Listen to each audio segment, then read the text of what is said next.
Hey guys, what's up? In this tutorial we're going to teach you how you can change the canvas or image size in the Pixlr photo editor in 2025. So let us get started. Alright guys, so head over to your photo project on Pixlr, and what you want to do is click into image here at the top.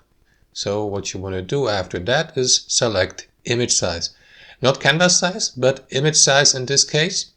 And what you want to do after that is simply adjust the image width as well as height here, as you can see. So click into that field and let me switch, for example, to 2800, and you will see that the height is automatically adjusted accordingly to the width.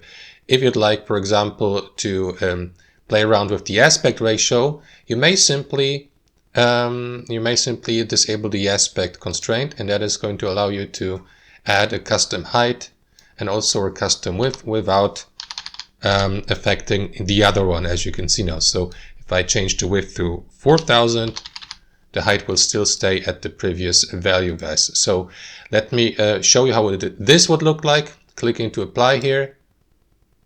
And there you go. As you can see, that's how it now looks like with that aspect ratio.